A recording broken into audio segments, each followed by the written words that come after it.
Good afternoon, ladies and gentlemen. My name is Marcus Reeves. I'm doing an informative speech on Monopoly. But first, I want to tell you a little history behind it. In American history, we have a lot of things that shape our culture as it is today. Back in 1903, a lot of things was happening.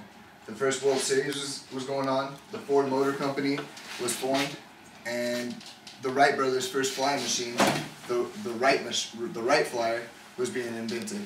But during all of that, something else was coming up with our social economy. The monopoly was being created. Monopoly has been around for 109 years. But why is it so popular? It started with a woman named Elizabeth McGee. She followed a rich writer and politician who was big on the single tax on land, free trade, hard currency, and national debt. His ideas were confusing to most people though, so McGee came up with a concept. Let's make a board game. This board game was called Finance. According to iamthecool.wordpress.com, her board game was a whiteboard, had 40 squares. The corners were Mother Earth, collect 100, goal, public park, and go to goal. Between those four corners were 4 railroads. McGee's game was quite a hit. People understood the theories better, and they were to understand the writer and the politicians more clearly. In 1904, her game was patented. And in 1906, a mass production became, but only of about 100. This game was called Prosperity.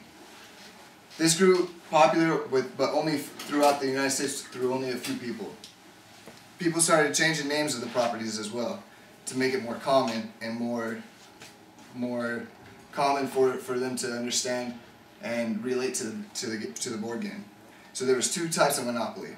There was the homemade game, which was called the landlord's game, and there was called Prosperity. And both of them gained popularity throughout the years. But in 1932, a man named Dan Lehman changed the game a little bit. He took the game to the electronic laboratories in Indianapolis, but he called it Finance. Finance was even a bigger hit.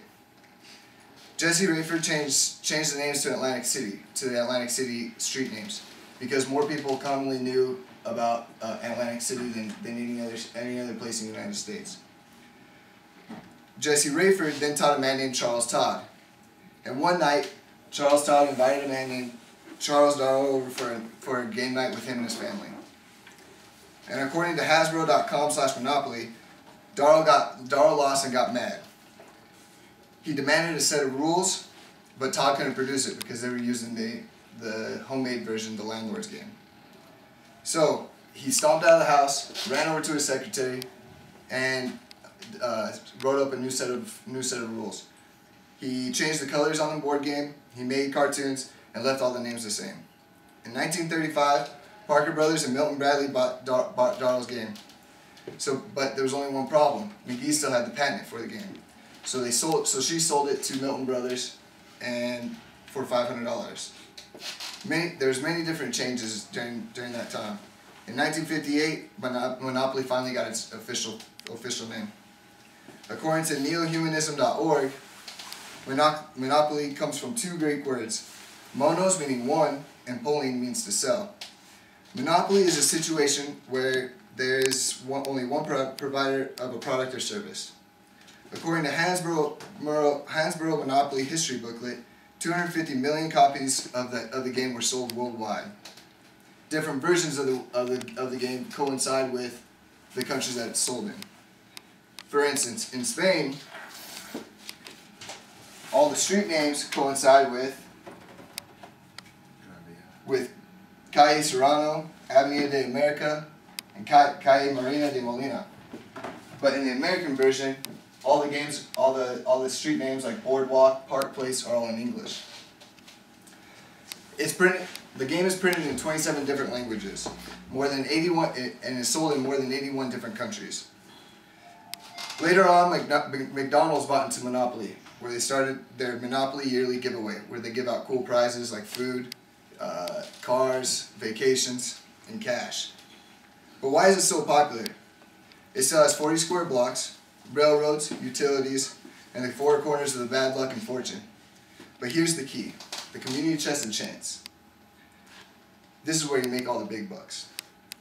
You have a chance to land on a property of value or pay for it later. There's no real strategy.